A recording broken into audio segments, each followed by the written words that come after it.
New York housing just split in two. On one map, the listings bloom. On another, the hunters outnumber the hunted by thousands. Here is what happened and how it feels on the ground.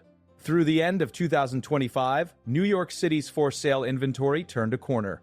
Across the 5 boroughs, the number of homes for sale rose by more than 9% year over year. In pockets, it wasn't a corner so much as a flood. Brighton Beach posted nearly a 49% jump in available homes within a single year. Flushing followed close behind with a 48% surge in listings. Rego Park and Long Island City joined the climb. Even the financial district in Manhattan, a market that rarely leaves the headlines, logged one of the strongest gains in new listings anywhere in the city. And yet, just over the city line, Long Island moved in the opposite direction. In December, buyers there almost outnumbered listings by half. Nearly 11,000 buyers were on the hunt across the Nassau County Metro, defined as Nassau and Suffolk counties, competing for a little more than 7,300 sellers. That gap translates into 33.4% fewer sellers than buyers, and it marked the third consecutive month that Long Island was named the strongest sellers market in the United States. Why the split? Start with the clock. Mortgage rates stabilized late last year, and in New York, that small pause did something big. It coaxed both sides back into motion. More homes entered contract in December than a typical winter, and new listings followed. That sequence, contracts first, listings second, pushed inventory higher even as sales activity picked up. It's an unusual pairing for New York, where supply almost always trails demand. The result, after years where buyers hit refresh like it was a competitive sport, house hunters in neighborhoods like Brighton Beach, Flushing, and Rego Park are finally seeing options. The numbers inside Brooklyn tell a parallel story with a twist. The borough closed the fourth quarter of 2025 with resilience that shows up in the ledger.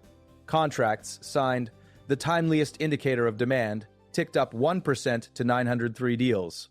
Closings rose 2% year over year to 1,176, the second consecutive annual increase after a full year of decline. Sales volume didn't just rise, it climbed 9% to roughly $1.294 billion, the strongest fourth quarter tally since 2022. Prices followed. Average price climbed 7% to about $1.1 million, and median price moved 5% higher to $800,000. New development set a record with a median of $1.4 million, powered in part by strong sales over $2 million in Williamsburg, Dumbo, and Greenpoint. Resale co-ops, the borough's workhorse for attainable ownership, also saw their median price rise 10% to $475,000. Yet every gain sits on top of a constraint, and in Brooklyn, it is still inventory. Listed supply in the fourth quarter did rise 5% year over year to 1,496 available units. But that figure remains 18% below the 10-year fourth quarter average.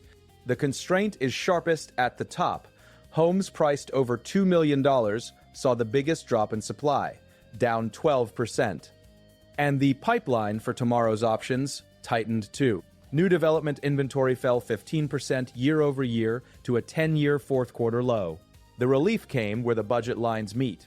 Resale co-op inventory jumped 23%, hitting a 4-year fourth quarter high. While the 5 boroughs juggle fresh supply in some corners and scarcity in others, Long Island is running a different race. December's count, nearly 11,000 buyers versus just over 7,300 sellers, points to a market where leverage still sits with the listing. By one definition, a seller's market begins when buyers outnumber sellers by more than 10%. Long Island's spread exceeded that mark by more than 3 times. The result is a region where sellers, especially in North Shore villages like Roslyn Heights, Old Westbury, and Brookville, are commanding attention in the $2 million to $4 million range.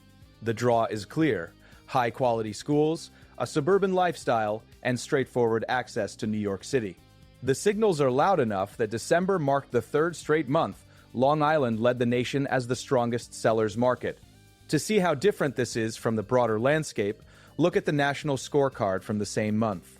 Across the country, there were 47% more home sellers than buyers in December, almost an inversion of the Long Island picture. In Austin, Texas, the split was stark, about 128% more sellers than buyers. In other words, where much of the country is cooling, Long Island is heating. Where listings are stacking up in Sunbelt metros, buyers are piling up in Nassau and Suffolk. Back inside the city, the inventory rise is not a cure-all. It is a reprieve. For years, New York's construction pace trailed the city's growth. Even now, with inventories up 9% citywide and nearly 49% in Brighton Beach, the long-term shortage hasn't disappeared. But this year's turn has changed the tone. More choice means fewer panic decisions, fewer bidding wars. In some pockets, there is finally room to negotiate. Sellers are reading that shift too. Pricing is more deliberate. In a handful of neighborhoods, urgency is giving way to strategy. All of this sits against a national forecast for 22.6 that reads as moderation instead of mania. Economists expect home values across the United States to rise about 1.2% in 2026, after a generally flat 2025. Existing home sales are forecast to climb to approximately 4.26 million, a 4.3% increase from this year's projection. Mortgage rates are expected to hold above 6%. That threshold matters because affordability gains may be gradual, not dramatic, and the timing of that easing will shape when sideline buyers re-enter the market. Even now, borrowers have seen some relief this year that pushed affordability to the best in about 3 years. But the call for 22.6 is clear. Rates likely above 6%, values inching higher, and more transactions, not a flood. Builders, for their part, are stepping lighter. Single-family starts were trending about 5% below last year's pace as of the latest reading in August. A further 2% drop from that pace in 2026 would push starts below the roughly 947,000 homes begun in 2023, currently the low watermark since the pandemic began. With a stock of new homes already built and more still under construction, many builders are expected to hold back on new projects.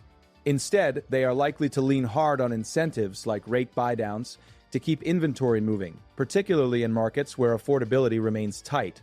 New York's own new development inventory story mirrors that national caution. In Brooklyn, the supply of new development fell 15% year over year to a 10-year fourth-quarter low, even as new development prices hit a record. The rental world is sliding into its own transformation.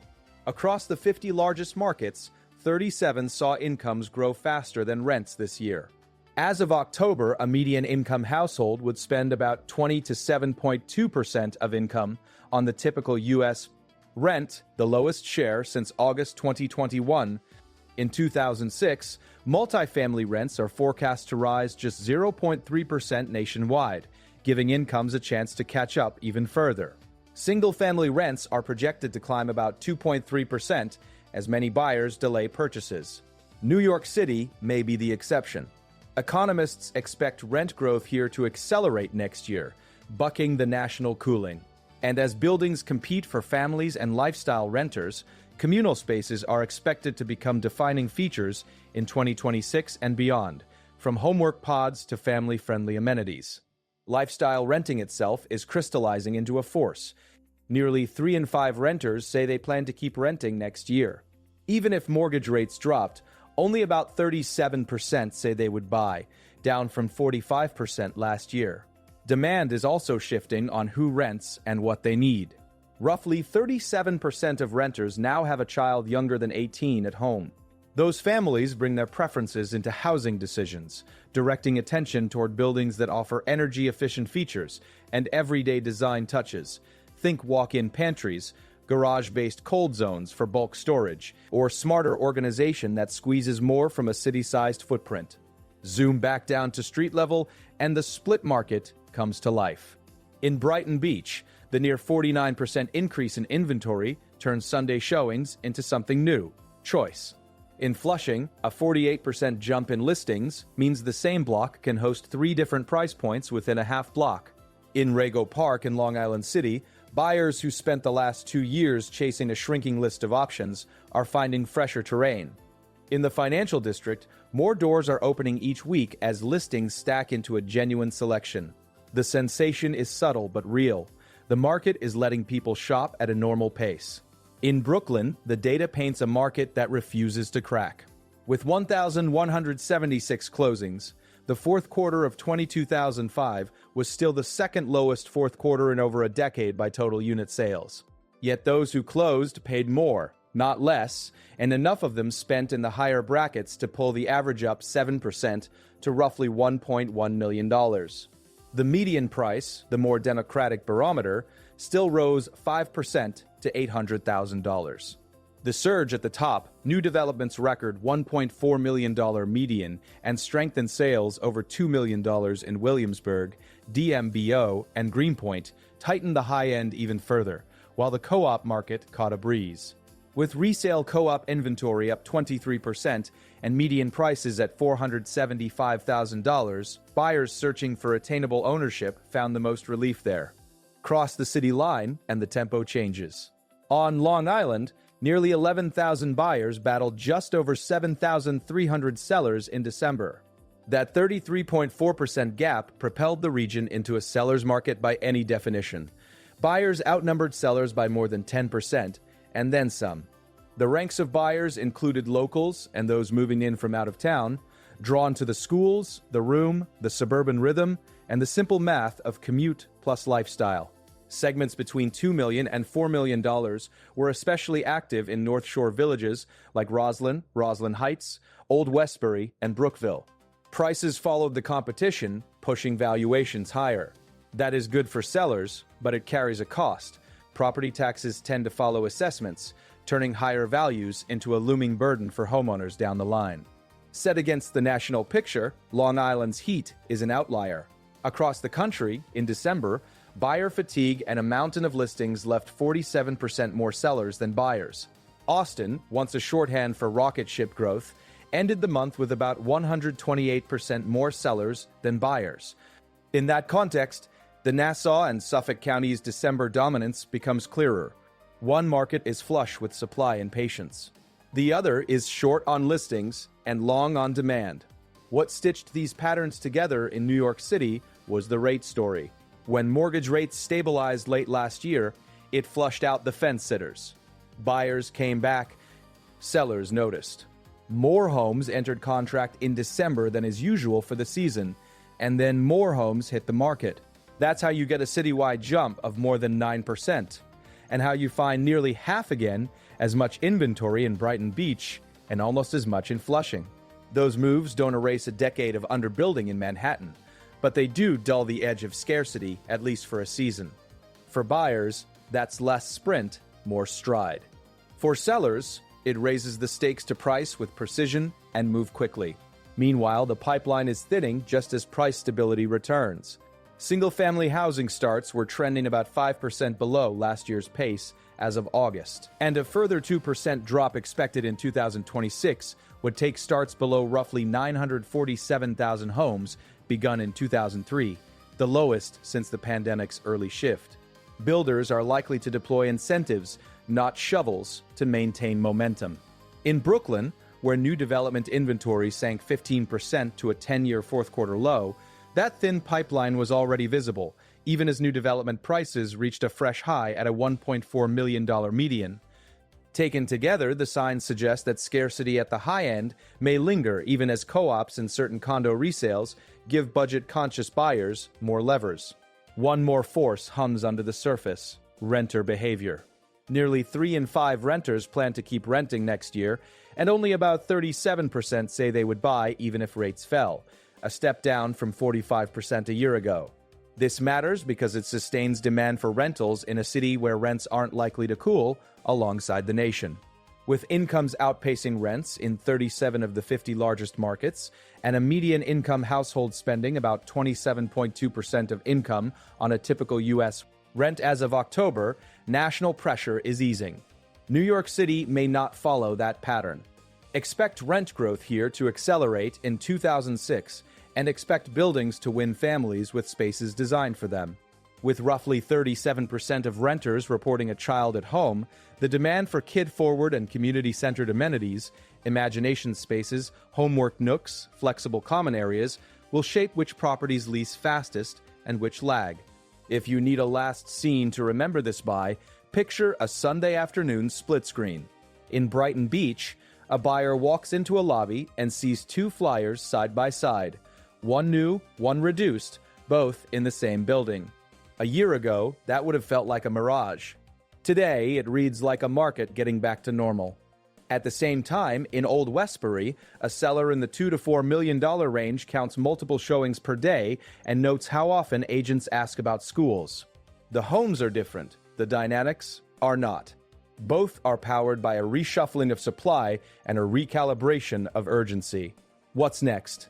The base case for the next year is steadier footing.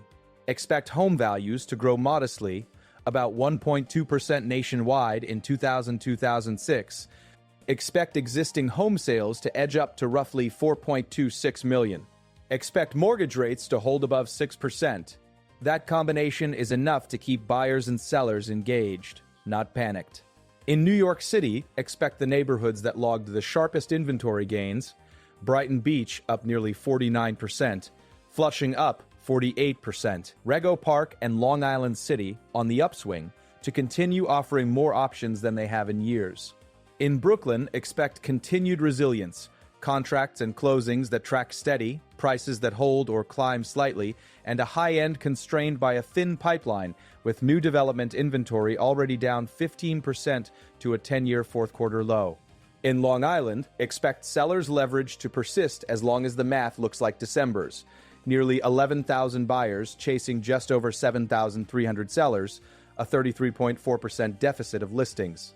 Two watch items will shape how that base case lands over the next 2 to 3 quarters. First, rates. If mortgage rates linger above 6% through summer, affordability relief will be incremental, and the current rhythm, gradual value gains and slightly more sales, should hold. If rates slip meaningfully below 6%, pent-up demand could surge, burning through the new inventory in New York City and pushing bidding pressure back into neighborhoods that just caught their breath. Second, supply pipelines.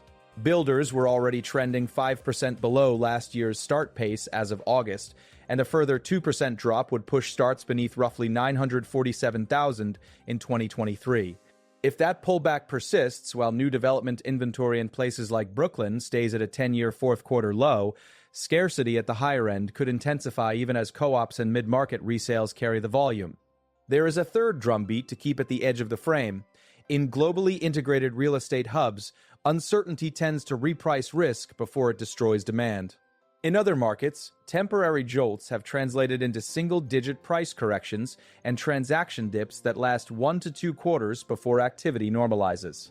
Signals suggest capital rarely disappears, it reallocates. That truth can cut both ways, funneling investment into perceived havens or pausing projects when funding tightens. But its timeline tends to be counted in quarters, not years. For now, New York's housing story is a study in contrast and control. Citywide inventory is up more than 9%. In Brighton Beach and Flushing, listings leapt nearly 49% and 48%, respectively. In Brooklyn's fourth quarter, 1,176 closings and 903 signed contracts carried nearly $1.294 billion in volume. Median price settled at $800,000, average price rose to about $1.1 million. New development recorded a $1.4 million median. Co-op medians marched to $475,000 with a 23% inventory boost. On Long Island, nearly 11,000 buyers chased just over 7,300 sellers in December, a 33.4% gap that crowned a third straight month as the nation's strongest sellers market. Nationally, the December balance inverted, with 47% more sellers than buyers, while Austin tallied about 128% more listings than shoppers. 2026? Values up around 1.2%, roughly 4.26 million existing home sales, and mortgage rates likely above 6%. In a year built for measured moves, the winners will be those who read their block, not the nation, and act with the patience of a marathoner and the precision of a sprinter. If you want a clear, data-anchored pulse on where New York's housing winds blow next, join me for the next check-in.